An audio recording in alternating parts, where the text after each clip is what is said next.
and recording is started.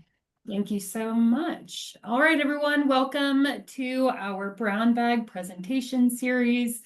Thank you everyone for joining us. If you're up here in Humboldt, it is the first big rain that we've had in months. So it is feeling very cozy. Hope you're all nice and dry somewhere inside. So to get started before today's presentation, we always start with our brown bag sort of opener, a little bit about OLLI, any updates before we get started. So quickly, I'd just like to acknowledge the land that Cal Poly Humboldt and OLLI at Humboldt sits on. We acknowledge that Cal Poly Humboldt is located on the unceded lands of the Wiyot people. Arcata is known as Gudini, meaning over in the woods or among the redwoods. We honor them and all neighboring tribes by our ongoing commitment to developing, trusting, reciprocal, and long-lasting partnerships. Most of you are already familiar, but OLLI believes that learning should never end, right? We're a community of lifelong learners. We try to create opportunities for academic engagement, civic involvement, personal growth, and fun for adults 50 and better. Brown bag lunch presentations are one way we provide learning and community to members and non-members alike. So this is one of the few things that we're doing that is open to all community members and not just for people who are registered with a class or currently an OLLI member. So if you know someone who might be interested, you can always share a link with them to join us. So what is OLLI? For those of you who are less familiar, we're for people aged 50 and better. Something to know though is anyone 18 and older can register to be a member or register for a class. So if you have someone who's 45 years old or 35 years old and they would enjoy being in a class, you can let them know that we would register them and happily accept them into our program. Although we are geared towards people who are more reaching towards retirement or are currently retired. That's more of our demographic.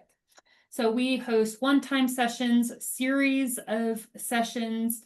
We cover history, science, music, technology, hands-on art, art history, field trips to local businesses, and so much more. If you're interested in being a member, it's $35 for the full year. Or if you currently work on Cal Poly Humboldt campus as staff or faculty, it's $25 for the year. So it's a little bit of a discount. We are currently well into our membership year. Membership year starts July 1st and it ends June 30th. So coming up to June 30th next year is when you're going to start getting emails saying, hey, renew your membership for 2026, and make sure that you are staying up to date so that you don't fall off of our email reminders. If you're not a member, you're not going to get reminders for brown bags or upcoming announcements, things like that. A couple of our benefits, if you become a member, it's here on the page. A couple things to point out would be you have access to special interest groups. So that's our groups like Live and Local, our book clubs, Mystery Book Club, and a regular book club. You also can rent books from the library, use the tech help desk in the library here on campus. And you do have an email account through Humboldt that is cyber secure, as well as provides you software that you would typically have to pay for, like Word or PowerPoint, things like that, you get for free with your Humboldt email. A quick plug for our newsletter. If you're not already receiving our newsletter on Mondays, today, I believe it did not get sent out because the person who sends it out is sick, but hopefully it'll get sent out tomorrow. But this is updates, community events that we are promoting, or anything else that Humboldt, OLLI at Humboldt would like you to know. We send it out in our newsletter, but you do need to register for that. We do not automatically register you for that newsletter. So I really recommend you go to our humboldt.edu OLLI, and then there's this purple button, subscribe to OLLI newsletter. You just enter your name and email, and then that registers you for the newsletter. Just highlighting a couple of our free events. So brown bag lunch presentations, that's what we're doing today. If you have an event or a program that is in the community you'd like people to know about, you would reach out to us and ask to present for the brown bag lunch presentations. We're currently accepting presentation proposals for the spring. So if you would like to present something in February, March, April of next year, you would be proposing that online to us, and Jane Woodward, our host that I'll introduce in just a moment, would look through those and work with you to find a Monday that works. We do record all of our brown bag presentations. Please be sure to find us on YouTube. If you just go to youtube.com and search OLLI at Humboldt, our page pops right up. That's where you'll see all of our previous recordings. The other free event that I like to promote is the Let's Connect that takes place on Fridays. So that is from 10 to 11 a.m. It's also on Zoom. They are also free. So these are weekly sessions that started after the COVID-19 pandemic. Tracy Barnes Priestley, who is pictured here, she leads different discussions with different topics with people who sign on weekly. You could go once, you could go every week. It's free, it's open, it's just a way for you to connect with our community and with each other. If you want to sign up for that, you would go to our OLLI website and you would find the Let's Connect tab and sign up online. And lastly, OLLI scholarships. We want to make sure that people know this is still an option for people. So OLLI classes, you pay per class, right? You pay for your membership fee, but then it's a la carte. So if you want to take a $20 class, you pay for that $20. Or if there's a $60 class, you pay for that $60. But we do offer a scholarship. The way that this is used is it is linked online, where if you're an OLLI member, you must be an OLLI member to apply. You cannot use it for a membership fee, but you can use it for up to 2 classes per term. Okay, so up to 2, no more than 2 per person, but the scholarship form is online and available for you to use. And if you can't find it, you can always email us and we can send it to you. But it's on the registration page. Okay, so lastly, this is how you can contact us if you have any questions, comments, concerns. We are always checking our inbox and happy to answer any questions for you. So are there any questions about OLLI before I transition us over to today's focus and presentation?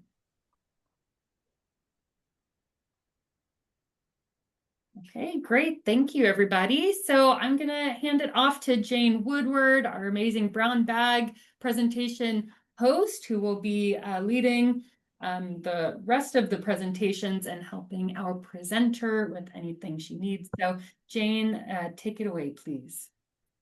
Good morning. I'm happy to welcome, I guess it's afternoon. Sorry about that. I still feel like it's morning. Got started early. I'm delighted to have you all here and delighted to introduce you to Lynn McKenna, who's an Eureka native known to many here because she's so active in the community. She attended St. Bernard's, which is it, Bernard or Bernard? Bernard. We say Bernard's. Bernard, that's what I thought. K through 12. Graduated from Humboldt State University in 1969. You graduated 2 years later than I did, with a BA in history, and started teaching for Eureka City Schools in fall of that year. She taught almost every grade for 34 years, from kindergarten and up, and kindergarten being her favorite. She has 2 sons and 5 grandchildren. She's traveled the world extensively and is passionate about her involvement with Redwood Coast Music Festival, the Humboldt Walk to End Alzheimer's, Humboldt sponsors, and retired teachers. She encourages others to get involved in one of the many local organizations and nonprofits in the community. And she's here to talk today about how she has been involved in these things, gotten involved in these things, been involved, contributed, added tremendous benefits to the community and what it has done to make her life meaningful and would do for you as well. It's all yours now. Okay, well, thank you, Jane, for inviting me to do this. And I want to also extend a thank you to Janine Melanson, who helped put my slide presentation together. So as Jane mentioned, I'm a local native, lived here all my life, and have an Italian heritage and a connection to Old Town and the old Italian community of North the Fourth. So in trying to think about this topic, when Jane approached me about doing this, I was trying to think, how did I ever get started in volunteering or doing things? And I guess I've just always sort of been a doer all my life. I can remember back specifically when I was in high school and belonged to the Girls Athletic Association, and we would provide the snack bar at all the St. Bernard's sporting events. I was on the yearbook staff. We did a Shakespeare festival every year, and my senior year, unbeknownst to me, my class voted me the class service award, and that was the first award I can ever remember getting for my involvement in volunteering. So as Jane mentioned, I started teaching right out of college in 1969, and immediately got involved with the PTA at school because that's what you did when you were a teacher. And then later on, when I became a parent, both of my boys were in Eagle Scouts, were in Boy Scouts, and both of them achieved the rank Eagle Scout, which for your information, only 2% of all the boys who are scouts ever achieve that rank. So in recognition of that, the parents also get a special pin that they can wear at scouting ceremonies, because Scouts knows that students or young men would not achieve that rank without parental support. Unfortunately, my husband contracted leukemia when he was 38 years old and passed away in 1986. Our boys were 9 and 12 when he passed away, and that was a very sad time in our life, but I was very fortunate because my parents and my in-laws both stepped up immensely to help me with the boys. At that time, when you were a teacher, your life was ruled by the school calendar and the school day. And so a lot of times I wasn't able to, take them to after school events or get them to their sporting practices. So I was very thankful that I had my parents to help me with that. So when I retired, before I retired, my parents were part of the group that went over to Reading to check out the Reading Jazz Festival at the urging of Jean Nielsen, a family friend, who also was a friend of Patty Berg and Bonnie Neely, who are the two ladies that ultimately started the Redwood Coast Dixieland Jazz Festival. And the first 2 years, 1991 and 1992, we kicked off that week. The week before, we had a huge jazz ball gala at the Eureka Inn. And we had like a casino night. And my dad was involved in that, and I was helping him with that. And that's how I met Patty and Bonnie. And after the second festival in 1992, Patty asked me if I would be interested in coming to one of their committee meetings and seeing what their organization was all about. So I said yes, and there I was. So in 1993, I joined the committee. It wasn't a board yet until we became a nonprofit in April of 1993. And being a teacher, I kept thinking, I'm a firm believer that music is an important thing in people's life. It's all around us. It's in nature. You can hear the rain. It's a form of rhythm. And I was trying to think of some way that we could extend this musical experience to the schools. So I came up with the idea of doing a children's concert, and Bonnie had gone to a festival up in Vancouver, and they did a jazz brunch.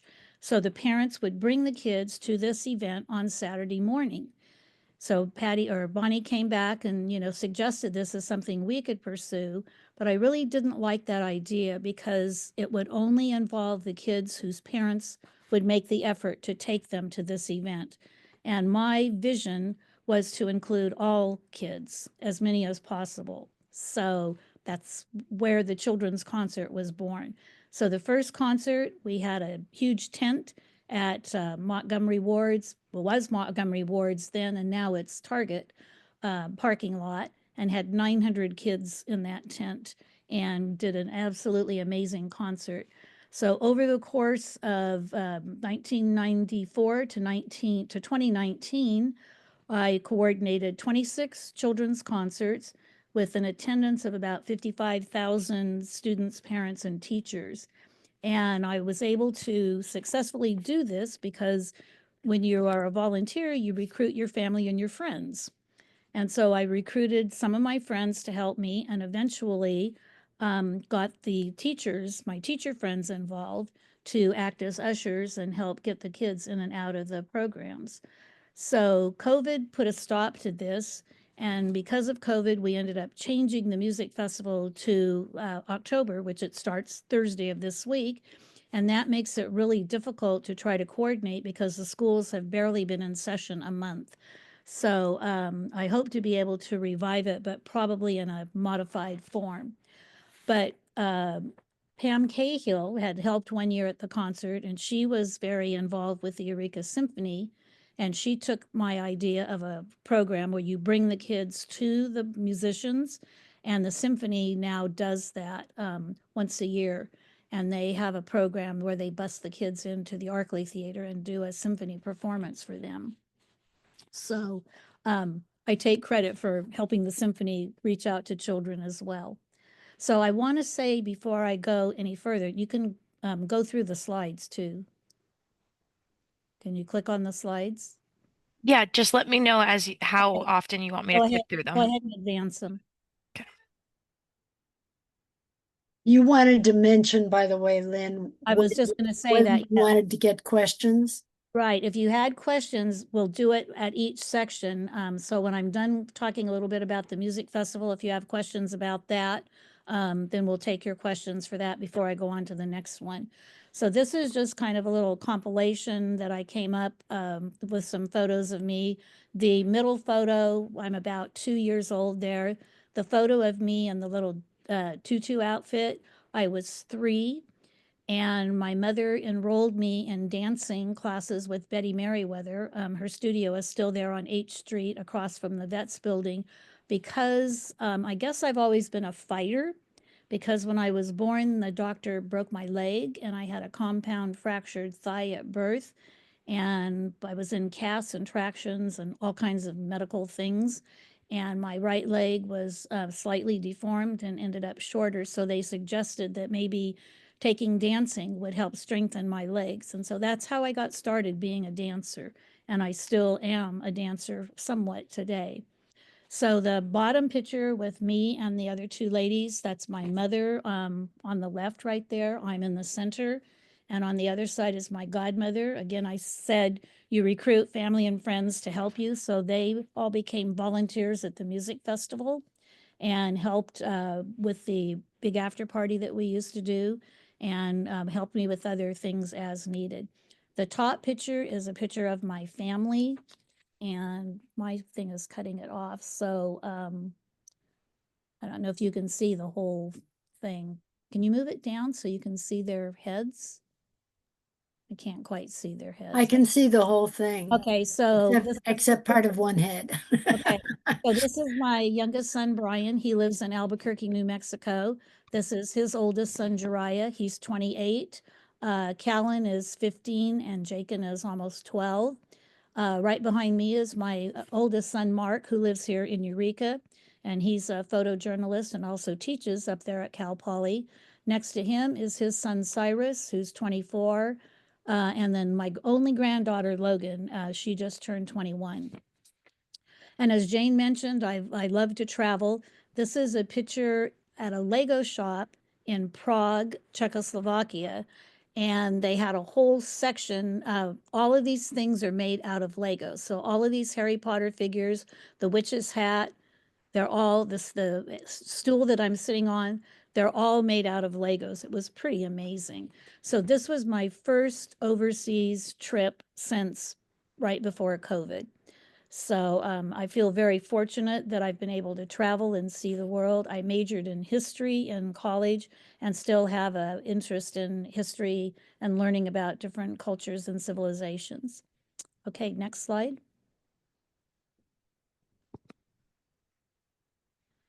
So this one is a compilation of just different things associated with the Redwood Coast Music Festival. So this was a clinic that I help organize, which I'm doing on Thursday and Friday of this week, by the way. So this is Katie Cavera, Clint and Riley Baker, and myself. And we are at the Lutheran Church there in Arcata, where NPA Charter School holds their school sessions. And we had done a clinic for their schools. In the center picture, this is a group of my teacher friends who helped me with the children's concert. Whoops. Over on this side, again, it's a clinic that we did at Eureka High with Charles Young, who just recently retired, and then Chris Cox is still the current music teacher, and then Judy Stouffer, one of our Humboldt sponsor ladies, was one of our drivers. Humboldt sponsors, I write a grant request every year, and they've funded it, and they help bring in the musicians earlier than the festival starts so we can do these clinics, and they're free to our music students with the idea that we want to encourage kids to be involved in music. And as we all know, one of the first things that gets cut when school budgets get cuts are the fine arts. So it's your music programs, your art programs, and those type of programs. So the children's concert not only benefits the students, but it also, the teachers always tell me they always get a lot of important and useful tips out of doing those. This picture here is outside the Adorney building with some fifth grade dancers from Grant School. This was a couple of years ago.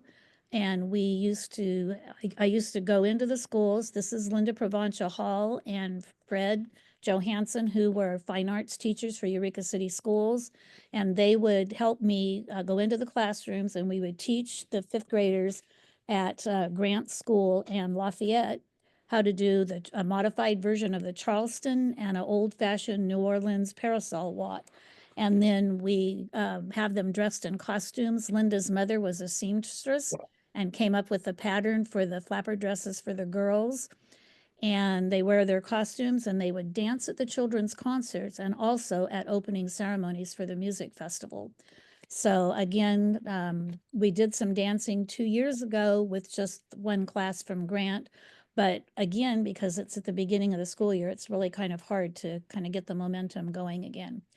During the music festival, we always do fun little side shows. So this is a tribute to Tom Rigney and Flambeau. Tom always wore this flamboyant red cape, always had red cowboy boots on, plays a amazing violin or fiddle, whichever you prefer to call it.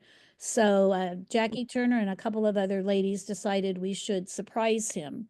So we all got dressed up in outfits that resembled his, marched into the Adorney auditorium when he was on stage doing one of his performances during the festival a couple of years ago. So that was really a fun thing to do and to interact with him. Took him totally by surprise. And he came down off the stage and got right in the middle of our group and started playing real violin when we were playing our pretend ones. So just another fun thing that we do. Down here on the bottom left is a picture of the Eureka High Jazz Ensemble that they did the clinics, and we always take photos and give them to our sponsors for the clinics and also to the music classes. In the center picture, this is Humboldt sponsors. I'm receiving the check for the grant for this was, I can't say, I think this was a 2023 year for the clinic. And then over here, just some friends of my friends that came up for the music festival and had a great time. So the music festival, you can go to the next slide, please. This is our official poster this year. The festival starts this coming Thursday with the kickoff dance at the Adorney Center. The doors open at 6 and the music is from 6:30 to 10. And we've got three different bands that are going to be playing that night. If you have an all event ticket, your entry to the dance is included. If not, it's $40 to get into the dance. And at the same time, we have an event going on at the Eagle House from the same time frame, 6:30 to 10. And again, an all event ticket will get you into that event or a $40 entry fee. So volunteering for the music festival, I don't know how many of you that are participating in this talk today actually have been to the music festival or have been a volunteer. But it's a huge community event. We've been doing it, this is year 33. It takes a tremendous amount of work to put this on. We are an all volunteer board, don't have any paid staff, and we desperately need, always need volunteers. If you're interested, I think there's still a few volunteer spots open. You can go to our website down there at the bottom of the poster, rcmfest.org, and click on the volunteer link, and it will take you to the volunteer page. And then there are instructions on how to fill that out. And it will show if they're the day and place and time where we still need some volunteers. So if anybody is interested in that, please check And it out. Lynn, Lynn, Carrie has a question. Yes. exactly what I was going to say. Yes, Oh. Carrie. Okay, my question is, I understand that the music at the Red Lion on Thursday has no charge. Correct. I was just going to get to the free events. Thank you. So we do have several free events throughout the festival weekend. And as she mentioned, the music at the Red Lion from 6:30 on has, again, 3 different local groups that are playing. Nice and Easy, Redwood Dixie Gators, and then the put together Hall Street Honkers too. The Hall Street Honkers were our original house band, and they were started by George Eisenhart, Dr. George Eisenhart, who just passed away this past year at 90 some years old and was still playing last year at the festival. The second free event we have is Friday, opening ceremonies, and we have moved opening ceremonies from the Adorney Center to the Sequoia Center. It's a little bit easier parking and a more flat surface for people that have mobility issues. That is a free event. The doors open at 12:30 and the music is from 1 to about 2:30. On Saturday, we partner with Eureka Main Street and Arts Alive. And hopefully it's not raining. We will be doing an outdoor concert at the gazebo from 5 to 8:30. And also the Morris Graves Museum during Arts Alive from 6 to 9:30 or 10 will be free to the public. And we will be having our professional regular festival bands playing at the Morris Graves. And the last band playing there Friday night, or excuse me, Saturday night is the Soham Girls with Bill Menke and his group. So they're a very popular local band. So those are, the opportunity to come and listen to some great music at no cost. Although we hope you'll like the music so well, you'll decide to buy a ticket and come more. So we do sell single day tickets and all event tickets. And we have 7 venues, the Adorney Center, the Red Lion on Thursday night only, the Adorney Center, the Eagle House, the Eureka Theater on Friday and Saturday from like 4 to 5 until 10, the Morris Graves, the Veterans Building on 8th Street, and the Sequoia Conference Center are our official venues, along with Old Town on Saturday night. We provide a free shuttle service that makes a continuous loop around to all of the venues. And if you are an out-of-towner and are staying at a local hotel, they can take you back and forth to your hotel upon request. So we try to make it as accessible and easy to get around as possible. And we have over 40 different acts coming in with about 100 different sets of music. It's pretty much nonstop, Friday, Saturday, and Sunday. We've extended our hours on Sunday night and extended the venue. So the Adorney Center will be open until 6, and the Veterans Building will be open until 8:30 on Sunday night, along with the Eagle House. So, it started out as the Redwood Coast Dixieland Jazz Festival. In 2012, we took Dixieland out of our name because more jazz music was prevalent and more popular at that time. And then after numerous heated debates and discussions, I believe it was 2016 or 2017, we took jazz out of our title and renamed it a music festival because we have more than just jazz. If you go to our website and click on the artists, All of the performers will pop up. You can click on their picture. It's an interactive website. You'll see a short biography about the group, and when you click on your picture, it will take you to YouTube videos so you can actually watch them perform and hear their music. So if you've never been and you have a certain style of music you want to check out, it tells you under their photo what they play. And you can see that the groups we bring in play multiple styles of music. They, play a crossover or a cross section. So because they do that, they form separate groups or special groups that only perform here at our festival. And that's what enables us to have so many different acts. Sometimes it's really hard to choose where you want to go and what you want to see. Lynn, do we go to what is it? RCMF Deaths.org is dot that's the org? website. Yeah, okay.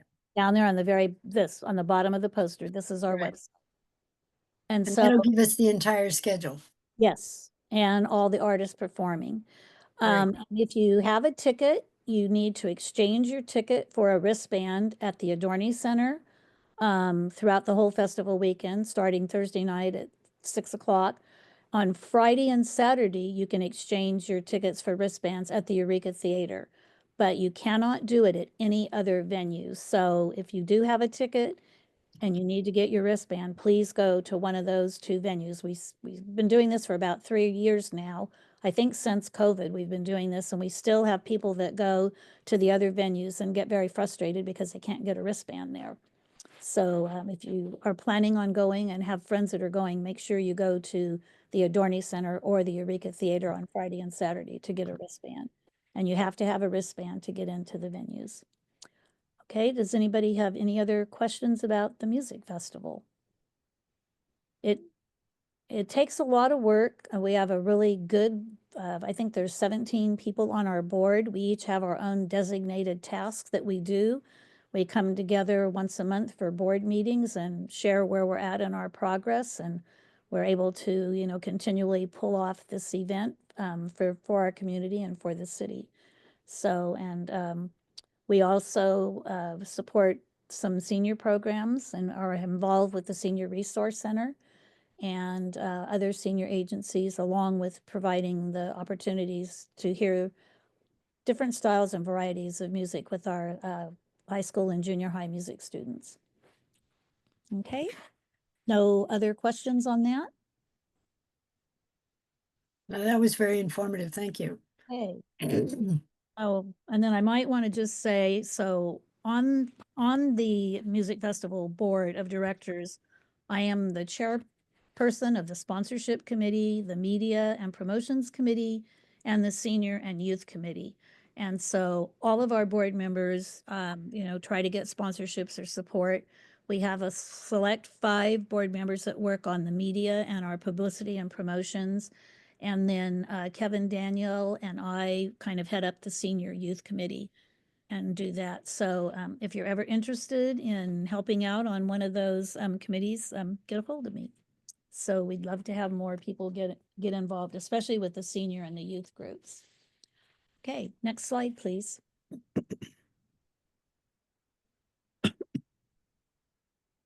So this is a compilation of pictures from the retired teachers. So we are now called Cal RTA, which stands for California Retired Teachers Association. As Jane mentioned, I retired after 34 years of teaching in 2022. And in the fall of that year, I immediately joined the California Teachers Association. It is a non-political group. Anybody can join, whether you're a teacher or not. And our purpose is to provide kind of a watchdog over what the legislature does for funding with the schools. And that includes college funding and some of the funding that OLLI gets from our state legislature. And we also work on protecting our pension plans. And our biggest success after 40 years of trying to get the WEP and the GOP bills overturned so that teachers were not denied their spouse's Social Security. So when they revised the Social Security laws and rules under Reagan back in the years when he was a president, it created this loophole of people for teachers, police, and firemen who have our own private retention plan. And we were denied, like when my husband passed away, I was denied his Social Security benefits as a widow. My kids were able to get Social Security benefits as his surviving children, but I was not able to get Social Security at all until September of this year, when Congress repealed those laws. And so now I am eligible, along with several other teachers, to get some Social Security benefits that private sector people could get. So this is it was a 40-year battle to get these two bills overturned. So that was one of the things that CalRTA does, is they protect our pension plan and protect funding for the schools. So we want to make sure that there is adequate funding to keep our education system alive and well. So after a year of belonging to CalRTA, I was asked to take over the scholarship committee, and I still chair that committee to this day. And we have built up our scholarship program with the help of Humboldt Area Foundation. So back in the 1990s, they had a savings account with, I don't know, $30,000 or $40,000 in it, making, 2% interest. And they wanted to, Nancy Quintrell and Doris Whalen and a couple of other retired teachers were looking for ways to make that money more secure and stable. So they worked out, opened a fund at Humboldt Area Foundation, which we still have to this day. So through that fund and money that we raise at our luncheons and different little fundraising events that we do within our own group, we are able to give two $1,500 scholarships to Cal Poly students in the student teaching program this year. And those applications are out there and available. I believe that application process closes October 15th, and it's through Humboldt Area Foundation through their grants program. We also give teacher grants to new teachers that are in charge of their classroom for the very first time. We do that kind of by a lottery system. We give grants on the Day of the Teacher in May. And again, it's a lottery system. Teachers can apply for that. We have this last past school year, that grant was $105 in honor of Olga Dahl, who is a retired art teacher from Arcata High. And we chose the number 105 because she turned 105 in April. So it's a way that we can honor her. We also give grants to graduating seniors from Del Norte Crescent Elk High School, because Doris Whalen was from the Del Norte area, and a retired teacher who moved from the East Coast to Crescent City by the name of Lois Munson. Unbeknownst to us, when she passed away, she left our local chapter of CalRTA $50,000 for our scholarship fund. So we put that money into our Humboldt Area Foundation account, and now we are able to give away accumulated dividends and interest off of that account every year. So we are there to help, new current teachers. We're glad they stepped up to take our place while we move on to the wonderful world of retirement. So about 6 years ago, oh, wait a minute, I'll get to that in just a minute. So this slide over here shows our Christmas luncheon, where we do opportunity drawings and people bring prizes, and we sell raffle tickets and they can win a prize like a Dutch auction. This is a luncheon that we had up in Crescent City last year. So we try to keep in touch with our fellow retired teachers way up north. This is me presenting a scholarship award to, I can't remember this young lady's name. I believe this was at the old brewery in McKinleyville. This is from the Retired Teachers Convention in May of this year. And they give a special award every year called the Ruth D. Peretta Award. It's a statewide award that recognizes a retired teacher who makes a difference in their community, is dedicated to supporting CalRTA and several different things. And I received that award on my 78th birthday. So that was that was really quite an honor for me. This is the award right here. It's a beautiful piece of artwork. So I believe it's the first time anybody from our area up here in Northern California has received that award, and it's been offered every year since I think 1955 or 56, somewhere around there. So maybe not quite that far back, but it is quite an honor. I still can't totally wrap my head around that. It took someone special like you, Lynn, Thank to earn it.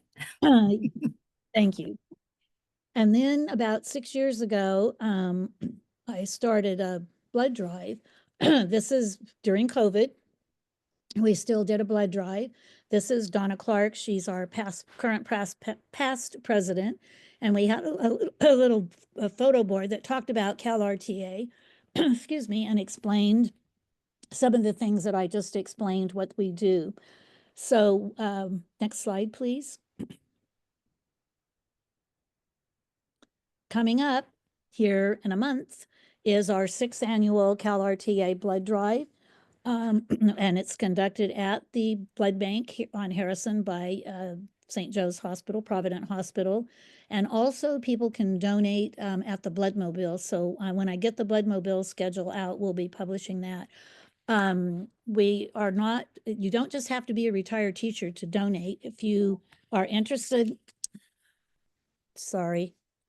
If you are interested in donating, you can see my phone number is here. Please give me a call. I try to schedule the appointments because it makes it easier on the blood bank that we don't have, 10 people show up at one time when they can only take so many donors. So for every pint of blood that is donated, it can help save up to 3 lives. And I became involved in this because, as I said, my husband had leukemia, and over the course of his illness, probably had over 60 blood transfusions. And he also needed platelet transfusions, which had to be flown up from the Bay Area. Now there's been a new machine developed, and they are able to collect platelets at our blood bank here and store them here. So I personally cannot donate blood, but I feel this is my way of giving back and helping other people who do need blood transfusions. So if anybody that's listening today is interested in taking part in that blood drive, please give me a call. So does anybody have any questions about what CalRTA is and what we try to do in our community? And I can't see the chat, so, okay. All right. Yeah, you can always put your questions in the chat if you have a question. And we can't see you raising your hand, okay? So feel free to do that. All right. Next slide, please. So this is a compilation picture of Humboldt sponsors. After I retired, when you teach, it's sometimes hard to get involved in other outside groups because teaching takes a tremendous amount of your outside of classroom time. And after I had been retired a couple of years, I thought, I need to get some new spark and some new interests in my life. I've connected with the retired teachers, but I'd like to, broaden out and meet some new ladies and do some different things. And I still was involved and still am involved with the music festival. So this is my good friend, Joanne Hansen. She had been is a member of Humboldt Sponsors, and I talked to her, about it, and I became an associate member. Anybody is welcome to join as an associate member. The dues are $30 a year, and that money goes directly into our grant fund, which I'll talk about in a few minutes. And so most of you might remember Humboldt Sponsors is doing the huge 3-day weekend-long rummage sale the first weekend of October at Redwood Acres, which we discontinued just a few years ago, as it got to be a task that was monumental for us to complete. So that's one of the ways that we were well known. What Humboldt Sponsors does is they raise money. Every penny that they raise through their different events goes directly into our grants fund. And then they have a grant cycle, which opens up in January, and it's open to any group, nonprofit or not, who is providing special programs for the youth of our county. So we give grants to like the Dream Quest in Willow Creek, to our music festival, to the arts program. We pay for the milk that kids get for free lunch during the summer break. We do just a huge, I think last year we gave, I can't remember how many, it's almost 40 grants and scholarships. So as of the cycle this year, we have raised and given away a total of $3,040,000 in grants to fund youth activities and special programs in our communities. So, and it's something we're very proud of, doing that. And again, if you're interested in trying to find something new and interesting to do, there is no commitment as an associate. We invite you to our events and to participate as little or as much as you'd like. But we also have an active membership, of which there's about 36 active members now. And we pay $80 a year in our dues, which again goes to our grant fund. And we are the group, this is a recent photo of our active group right here, that put together a lot of our different events. So we do the blood drive, the Humboldt sponsors blood drive is in February. We do, we just did a Boots and Bandanas fundraiser dinner at the barn in Fernbridge, which for the first time we opened up to the public. And it was really a super fun event. And so this is one of the things we did at the Humboldt Crabs ball game for our members. And this is my son, Mark, and his girlfriend, Kate Whithouse, who also is the CEO of the blood bank, myself, and then my friend, Joanne. Down here on the bottom, the family affair picture. My son is a platelet donor. This is my granddaughter, Logan. She works at the blood bank now and is a phlebotomist. And so they both contribute to all of my blood drives. They try to schedule their donation so that they can donate to me and I get credit for that. And this is an event that we did. We co-hosted a chamber mixer. So this is myself, this is Barb McTurk, was an associate member, and again, Joanne.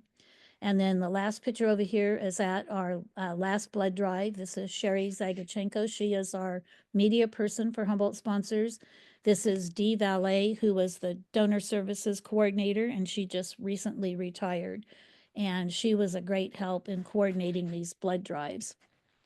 So a lot of times Humboldt Sponsors does, a lot of behind the scenes things. We help with the Special Olympics at the last Sunday in June out in coordination with the Redwood Acres Fair.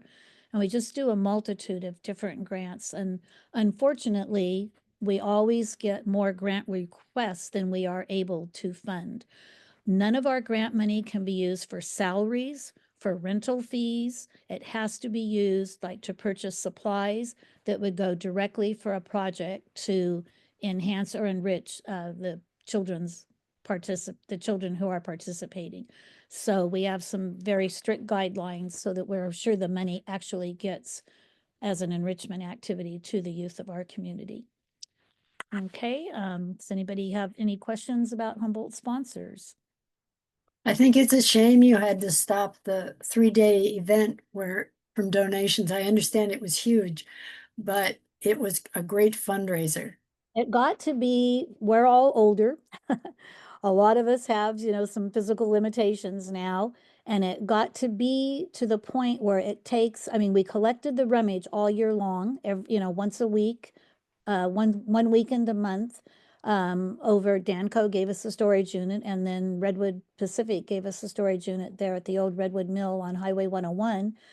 And then we ended up hiring Teen Challenge to help us move all the rummage, get all the tables, set everything up. Then it got to be, we had to hire, staff from Redwood Acres to empty the garbage bins. It just got to be, when you looked at your bottom budget line figure, we were spending almost as much money as we were giving away. And so there comes a point in time when you have to really sit back and look at your event, and just like a business, is this cost effective? And we had about 30, maybe 20 to 25 active members who, really participated every single year. But again, it was hard to, like with a lot of the organizations nowadays are having a hard time getting volunteers, especially the younger generation. They're busy with families and, other commitments, and they just are not volunteering for different groups.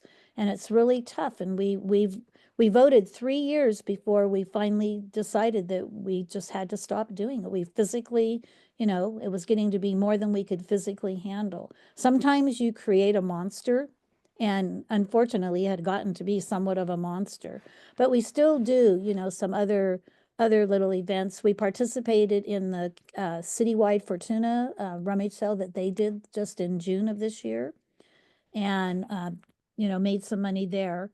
And again, like I said, every penny we make goes into our grant fund. We are, again, it's an all volunteer organization.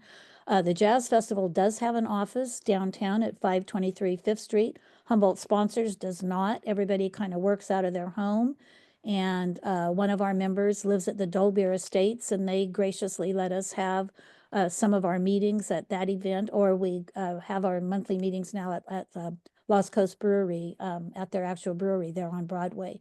We use their upstairs room for our meetings, and we meet every couple of months. It's not a huge commitment, but again, you can join and just pay your $30 dues and not do a darn thing, but your $30 dues goes to our grant money and helps us raise that. The more money we have in the grant fund, the more we can give away. So I'll just make a plug. If you're interested and want to do something and don't want to get involved and, spend any of your time or energy, join Humboldt Sponsors. Again, you can go to our website. I believe it's humboldtsponsors.org, and there's the sponsorship information and form on there. So you would kind of quote unquote be volunteering, but not in a physical way. Just by donating, $30 of your dues would help us increase our grant fund. So, okay, can we go on to the next slide? Thank you very much. Right. So this is a compilation of the Alzheimer's Association. So in 2016, I had gone to a historical society dinner that was honoring Ivo Finucchi and Lori Lazio and a couple of the other old time Italians who had been very active in the historical preservation of Old Town and down of the Old Town Eureka area, and had a lot of fascinating stories to tell. And I met a gentleman there named Doug Durham, who was involved with the Alzheimer's Association. His wife had Alzheimer's, and he was her primary caregiver. And he subsequently ended up having a heart condition because of the stress of being the sole caregiver for his wife. And he joined the Alzheimer's Walk Committee and was the advocacy chairperson. So we got to talking about the walk, and he invited me to just come and see what it was like. And so I went, and I, volunteered checking people in. I forget what I did. It was, just a little easy job, and got, more information about it, and got to thinking about it. In 1969, my dad had actually, sorry, 1966, my dad had a series of grand mal seizures. He was an epileptic. And when he came, they had to sedate him to stop these seizures. And when he came to and came home from the hospital, he had a memory loss. He couldn't remember how to drive to the Lager Bar in Blue Lake that he owned and operated for, 7 or 8 years. He couldn't remember the phone number, different little things. And so my mom was really, getting quite concerned, talked to our doctor, and they said, well, he was under pretty heavy sedation and a lot of heavy duty medications. You've got to just get all of that out of his system. It's probably just the medication and he'll be fine. Well, unfortunately, that was not the case. He never did get his memory back. And we took him to a specialist down in the Bay Area who ran every single test known to medical science at that time on the human brain, and they could find no reason why he had this memory loss. He didn't have blocked arteries, he didn't have a tumor, he didn't have anything. And so something that I learned from that experience, my mom was really, frustrated because you go to a doctor and you want an answer. You want to know what's wrong. And sometimes they can't tell you what's wrong, but they can tell you what is not wrong. So he didn't have cancer, he didn't have a brain tumor, he didn't have all of these other, neurological effects on his brain. So while we never knew conclusively what it was, we knew what he didn't have. And I've always remembered that with, going to the doctors and stuff. That's a good thing to remember. They can't always give us a concrete answer. So my dad died in 1999. His memory got progressively worse over the years. And finally, in, I believe it was 1990, 99, 98, end of 97, 98, he just had sundowner syndrome, had a lot of the symptoms that we know are now actually related to Alzheimer's and dementia. And it was just too hard for my mom to take care of him. She had a heart condition, and we ended up having to place him in Mycroft Care Home, which was the first licensed care home in Humboldt County to take care of dementia patients. And subsequently, it was in the early 90s that our family doctor finally said he thought he had a form of dementia. Never had a conclusive diagnosis, but as I've learned more about the different types of dementia, we think he had vascular dementia, which would go along with the epilepsy. So again, dementia is the disease. Alzheimer's is one form of dementia.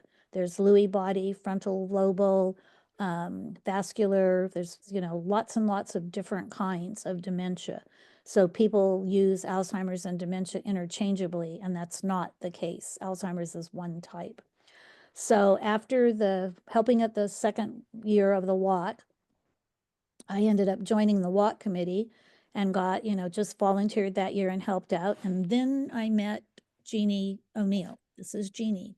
And ironically, Jeannie's parents, if you're a local and lived here all your life, you remember the old A&W drive-in there where the Beret Center is.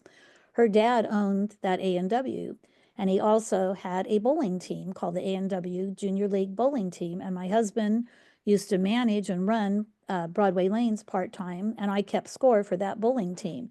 So here in Humboldt County, we always say what goes around comes around. Well, here we are years later. I, meet Jeannie, and she's very involved. She was instrumental in actually getting the Alzheimer's Walk started here in Humboldt County. And she owns the Visiting Angels business here that provides services and, respite care and relief for people who need a break when they're taking care of an individual with an illness. So this is just a compilation of pictures that I'll go through in just a minute. So the Alzheimer's Association their mission is to find a cure for Alzheimer's and all other forms of dementia. So right now we are funding approximately 1,150 research-based projects in 57 countries around the world. The very first Alzheimer's came to the forefront back in the 80s when people discovered Dr. Alzheimer's research and notes from a patient of his in the early 1900s. He had a woman that had the severe memory loss, and when she passed away, she donated her brain to his medical research, and he preserved her brain, but he noticed that the hippocampus, the back part of your brain right at the base of your skull, was notably smaller than a normal person's brain. And he couldn't figure out why that part of her brain had shrunk. And so he did, as many studies as he could, and eventually he discovered Alzheimer's, and the disease is named after him. So nothing much was done until about the 1980s when the Alzheimer's Association came into existence. In the early 90s, they had some limited medications that would kind of help with the symptoms like sundowners, anxiety, some of those different things that are prevalent with most forms of dementia, but nothing that really was addressing the causes or the cure, finding a cure for this disease. So the Alzheimer's Research or the Alzheimer's Association partnered with the National Health Institute, and there were studies going on, and decided that this Alzheimer's is now the third leading cause of death in the United States. And so we have nonprofit section, and we have the 501c4 section, which is our AIM. And AIM stands for Alzheimer's Impact Movement. And that's the political part of the Alzheimer's Association that lobbies Congress for money to fund research. So one thing that's really remarkable about the Alzheimer's Association, in my opinion, is they're one of the top 3 charities ranked nationally. For every dollar that is donated to them, 5%, just 5%, goes to administrative costs. 17% goes to the funding, the toll-free hotline, the website, all the brochures and printed material that they hand out, both in English and Spanish, and just their, literature and educational part of the program. The other 78 or 79% goes to research. And they are one of the top charities that spends that huge percentage of their donations on actual research. So as a result of that amount of money that's being poured into research, they've made some remarkable discoveries, which you've probably heard about in the last few years. And I thought I had put a slide in here, but I didn't. So 2.5 years ago, I was invited to go to the national conference in Washington, D.C. And at that time, there were 2 drugs that had been developed, donanemab and Leqembi, that were possible, not cures, but possibly ways to treat some of the symptoms of Alzheimer's. And Medicare would not hear of funding those programs or that medication. And the Alzheimer's Association was always, we'll go through our lobbyists, we'll write letters to Congress, we'll get the grassroots to email their congressman to pass this bill or support this bill or that bill. They never really made a lot of noise. And that year they decided it was time to make a lot of noise. So for the first time in the history of the Alzheimer's Association, we had a protest across the street from the Capitol during this convention. And of course, it received nationwide coverage. The FDA had serious arguments within their own board for approving Leqembi as a treatment for symptoms of dementia. And a couple other board members quit.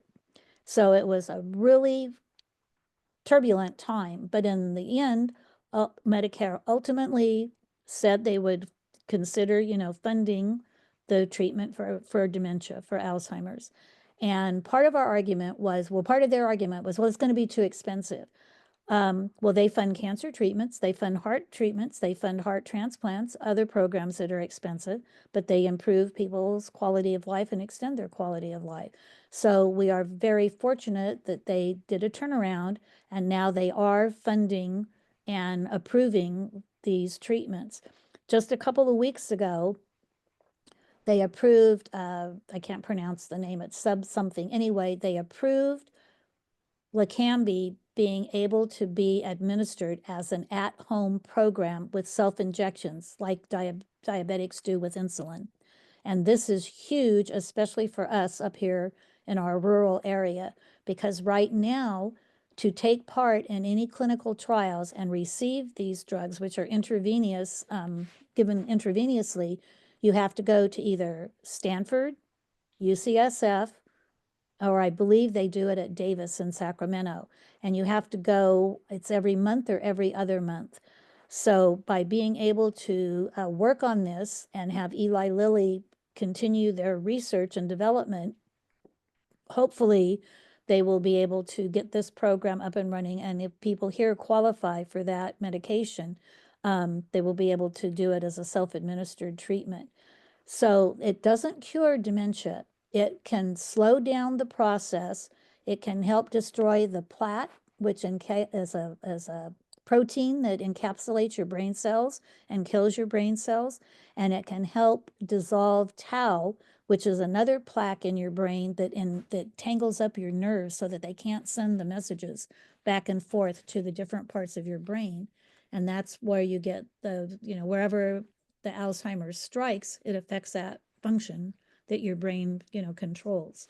So these are huge steps forward. The other latest one that's just been approved is a blood test. And people go, oh, this is amazing. Okay, there are some stipulations on this blood test. It has to be, you have to be in your early 50s, mid 50s range, which, and susceptible to probably maybe contacting early onset Alzheimer's. And it has to be recommended by your physician. You just can't go, to your doctor and say, oh, I want to have the Alzheimer's blood test. It's not that type of a blood test. It's highly specific who would be eligible to get it.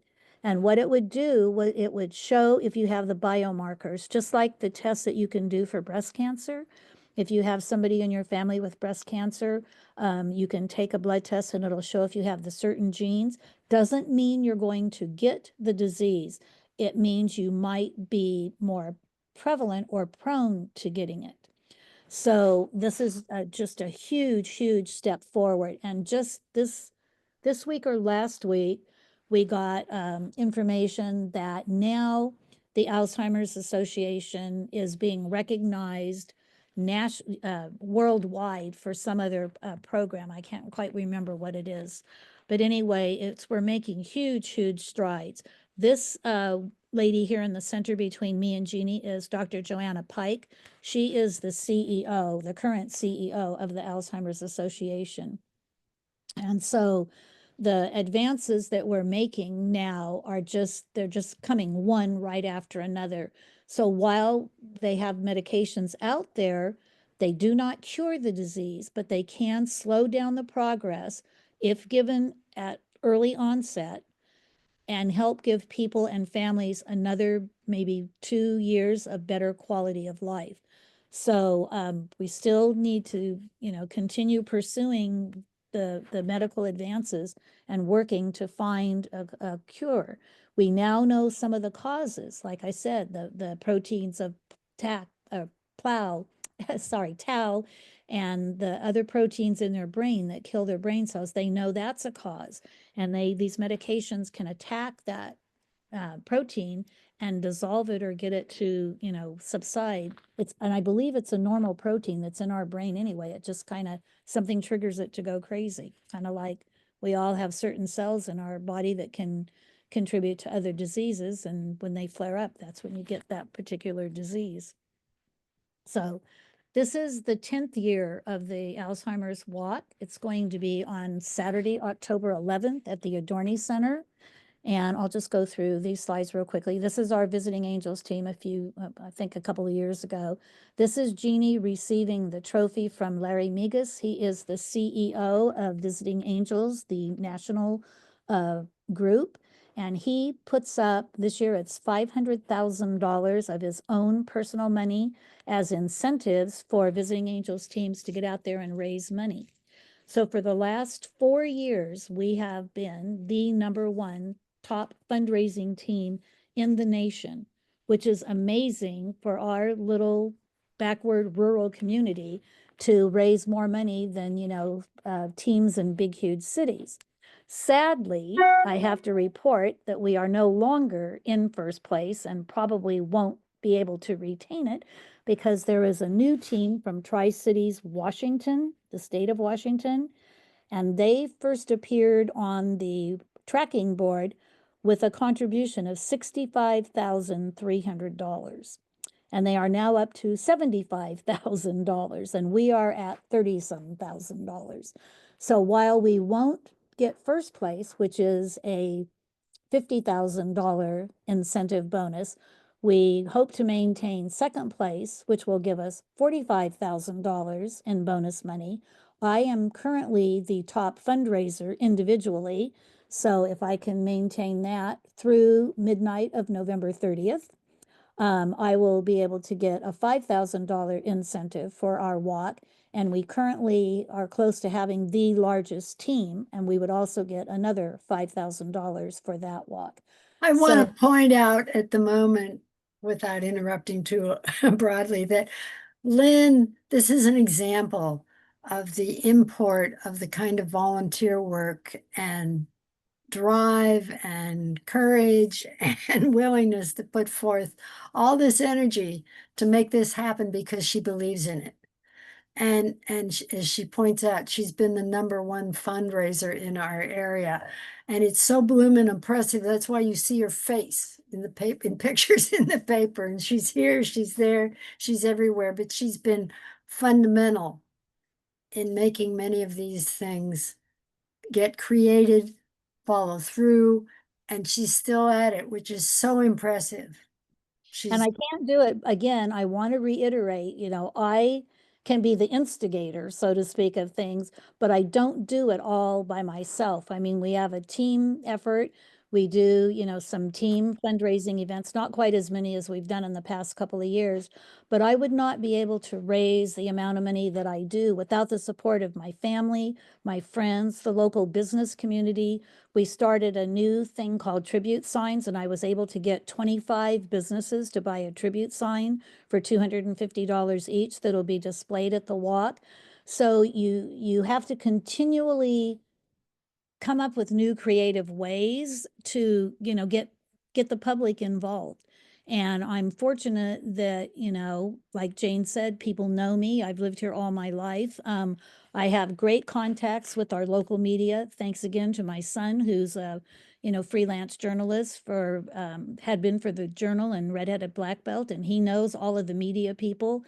And so I'm on a first name basis with a lot of the media. So just last week, I sent a press release to them saying, we are short volunteers for the music festival. Can you do a PSA?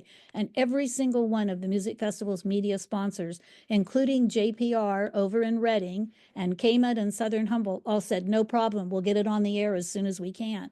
So when I get to the last slide about volunteering, the connections that you make in the community and getting the press on your side if you're trying to raise money and working for an organization that's raising money is critical, because the more they know you and see what your organization does, the more they're going to be willing to help you get your story and your message out to our community and to the public. So that's a critical, I think, a critical part of being able to do what I do is I've got a huge network of support. And like I said, I can be the instigator, but no way could I do all of this by myself. yeah, No, but you're a great advocate. thank you. That's why I'm the advocacy chairperson for our walk committee, or for the Alzheimer's chapter up here. So these are just a whole bunch of different slides from different things. And it seems like, I kind of compare the cycle that I'm on right now.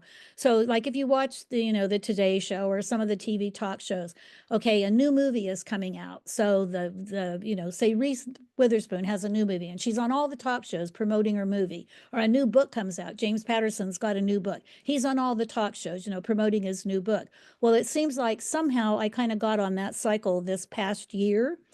And so in January, this picture right here, this is at the Chamber Gala.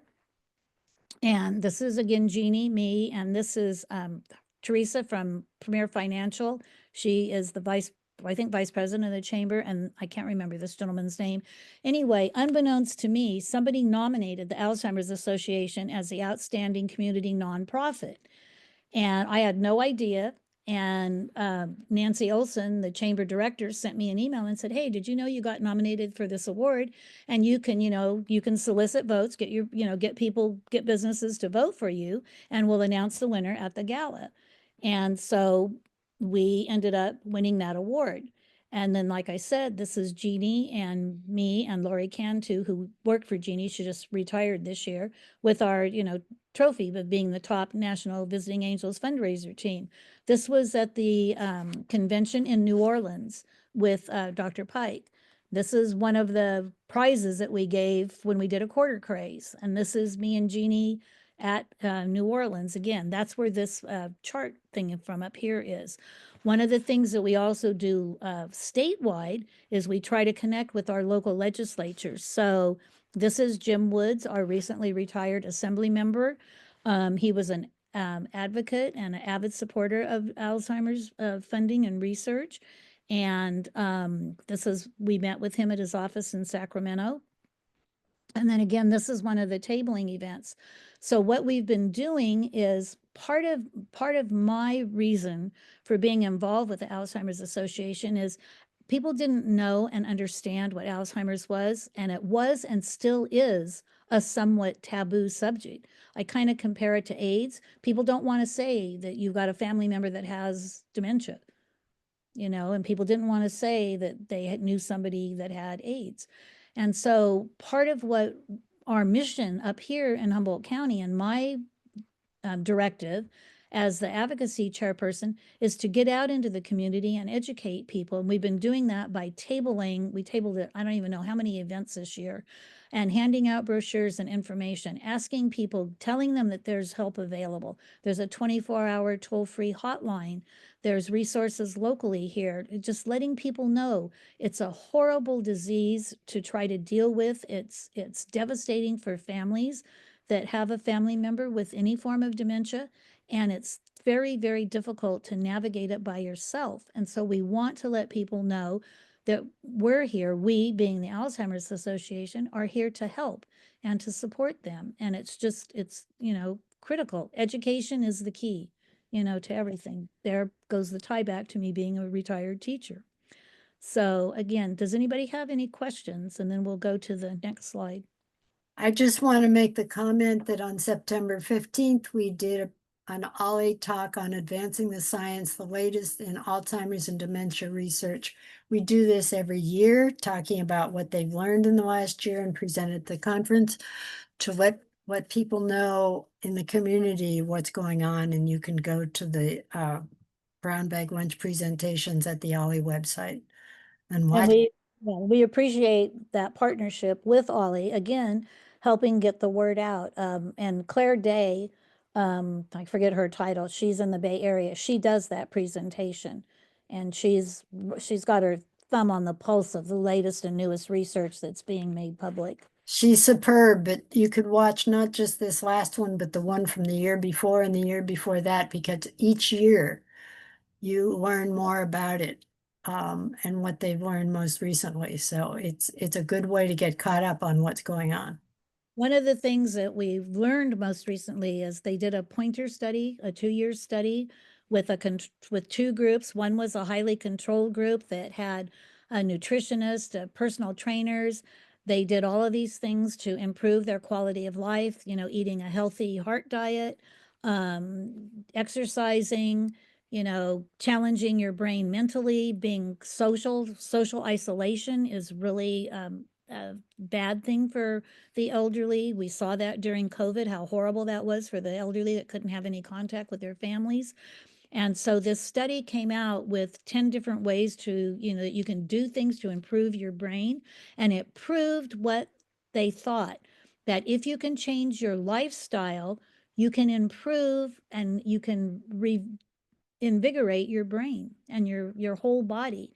And so you can't change your environment. You can't change your genetics. And people say, oh, is Alzheimer's genetic? Less than 5% is genetic. So if people are susceptible or they've got the very beginnings of mild cognitive impairment, which means, slight loss of memory, if you can make some of these lifestyle changes, this study now proves that it can improve your memory and it can improve the function of your brain. So there are things that we can be in charge of improving our own quality of life. And this was a huge study that they did for 2 years. And one of the most important factors is social engagement. Yes. That's almost By more doing important all- than anything else. Yeah. Yeah, or by doing OLLI. Okay, can we go to the next slide, please? And again, this is just telling you about the walk, and we still could use some volunteers for our walk. And if you can scan this QR code or go to our website, there's a form to fill out for volunteering. We need people to help set up on Friday, October 10th from 10 to about 3 at the Adorni Center. And then the walk itself is Saturday, the 11th from 9 till about noon. And being our 10th anniversary, we've tried to add some exciting things to it. We've got some musical acts that are going to be performing along the walk route to encourage our walkers. You don't have to walk, but if you come and just support the people there, the people that come with dementia. The comments that I hear from some of them and their families are, they're amazed at how the outpouring of support from our community. They don't know these people, but they just want to be there to show them that they're supporting them in this, journey that they're on through this disease. So again, we invite you to come and take part in that. And then the last, next slide. So why do I volunteer? I've become kind of passionate about it. The vindication that I am making a difference is in some, excuse me, is in some of the awards that I have received this year and in previous years. So I don't do it for the public recognition. I hope that I am making a difference. I hope that I am reaching, family and friends that are dealing with dementia and some of these other things, and giving them, educational materials and support, and, knowing where they can go and get support. So there's things that you can do. Like I said, you can join Humboldt Sponsors for $30 and help us give more money to fund youth projects throughout our community. All you have to do is write a check. That's a form of volunteering. And you might get our newsletter. You'll get an invitation to our events. You can participate. It's at your choice. So these are some of the different nonprofits that I could think of that can always use, volunteers for, I've already talked about the first three that I'm involved in. Area 1 Agency on Aging, Humboldt Resource Center. They need people that can maybe go grocery shopping for a homebound senior, or maybe somebody that could take them to a doctor's appointment. Maybe somebody that could just go sit with a client that, has mobility issues, so that the spouse or the child or whoever their caregiver is can get a, half-hour reprieve. There's always things to do. Breast and Health, the GYN Health Project. I get emails from them all the time looking for people just to help them assemble their newsletter once a month when they do that. St. Vincent de Paul Dining Facility, the Cancer Crushers. Food for People is always looking for people to volunteer. They do backpacks for kids, where once a week they get together and fill backpacks with enough nutritional food for kids over the weekend to have at their home. They always can use volunteers, to help them fill those backpacks. CASA, which is Court Appointed Special Advocacy. This one is way more involved. You have to have training, but you are a representative for a child who is in the legal system, usually because of custody battles. They might be in foster care. They're always looking for volunteers.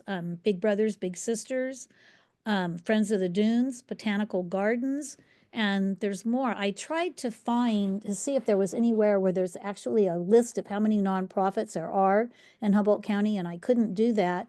But several years ago, I was told that Humboldt County had about 80 active nonprofit organizations, which per capita was the highest of any in the counties in the state of California. So while some people consider us rural and backwards, in a lot of ways we are not. We are in the front runner of doing a lot of creative, innovative things to make our community better for all of us. So, is there a question in the chat? Oh, thank you for the comment. Again, if you have any questions or concern, you can become as involved as you want. Maybe you're interested in, helping at the Senior Resource Center. Contact them, see what, where they need help. Maybe it's helping in their dining facility once a week. You can be as involved as you want, like with the Breast Project, helping them put the newsletter together. You can do just one little thing, and it can make a huge difference in these organizations' success. Or you can be crazy like me and get it super involved. And I think there's one more slide. So I do things for myself. So this is my signature picture now. My son took this the year that they dedicated the music festival to me. So I used to wear a red flapper dress, drove a red Miata, and wore a red coat. So I earned the nickname Lady in Red. I love to bake, and baking, these are just some of the holiday cookies that I do with family and friends. So I try to usually bake once a week or once every other week, and I give 99% of it away. So baking is like my release from my stress and tension. So, and this was, I think it was Easter during COVID. So I fixed myself a really nice fresh halibut dinner. And this is a rose out of my garden, and these are roses out of my garden. So I love to garden. And this was just a kind of compilage pictures of stuff from me from my 75th birthday party.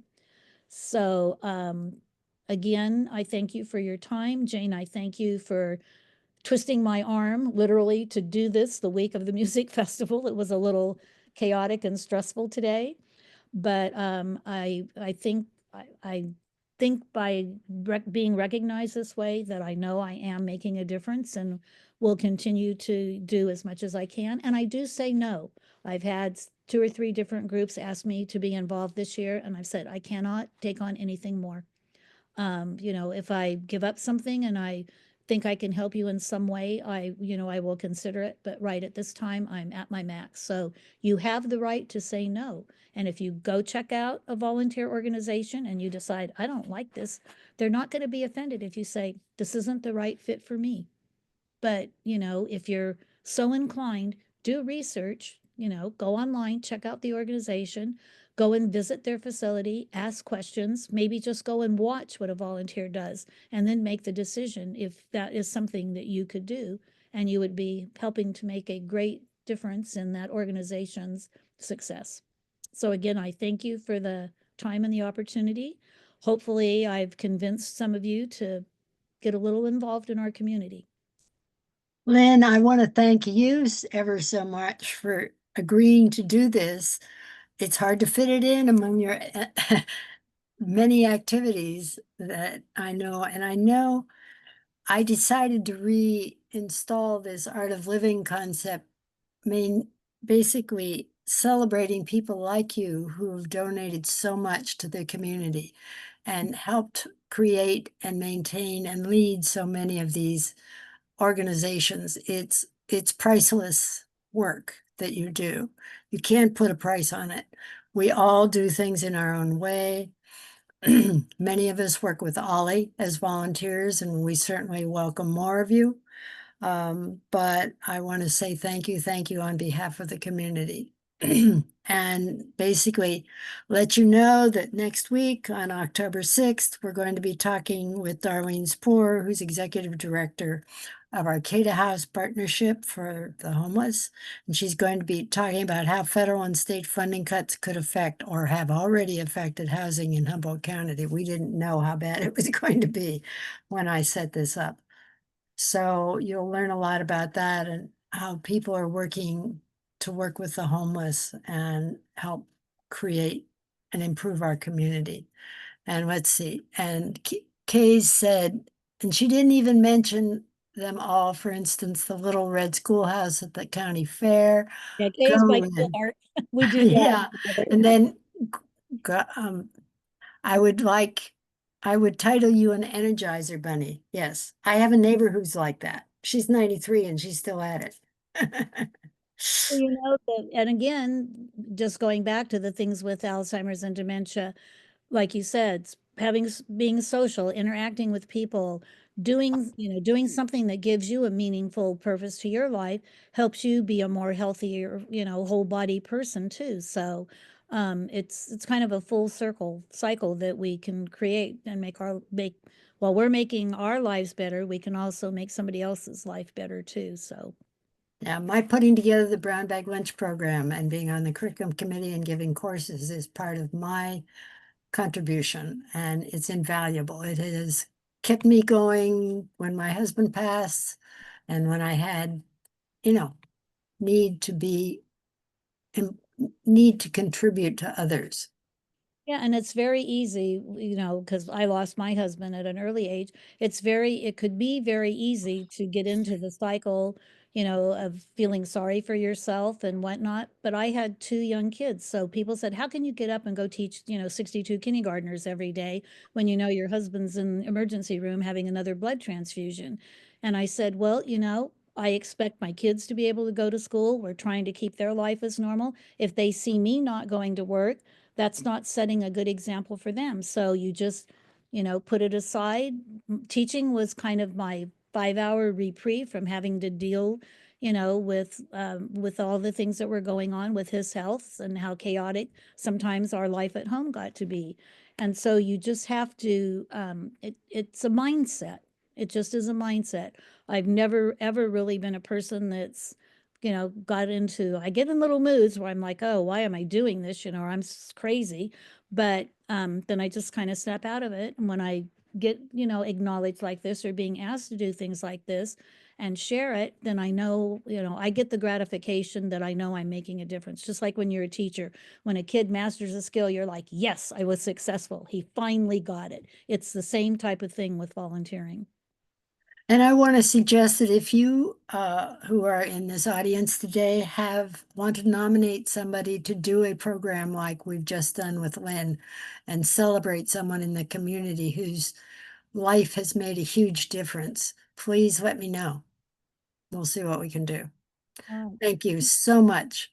thank you again, Jane, and thank you, OLLI Tech people, for getting our little glitches all worked out this morning. I appreciate your help. And I think this is Janine that's on here. Again, I want to thank her for helping me put together the slideshow. That's not my forte, being a tech person. So she came over to my house a couple of times and helped me a lot. So again, me doing this presentation was not just me. I have a huge support group around that helps me, and that makes it a little bit more easier for me to do what I do. So you can reach out to your friends and family too, and get involved as you want. It is very rewarding and self-satisfying. So thank you so much. Sometimes we're busier when we're retired, quote, retired, than we were beforehand. You said it. Happens to a lot of us. You said it for sure. Thank you, Lynn. Right, thank you so much, everybody. Have a good weekend. Come to the music festival, enjoy some music, come to some of the free events. Seriously, think about getting involved. And if you do get involved because of my talk, if you want to reach out and let me know that I inspired you to do that, I'd love to hear from you.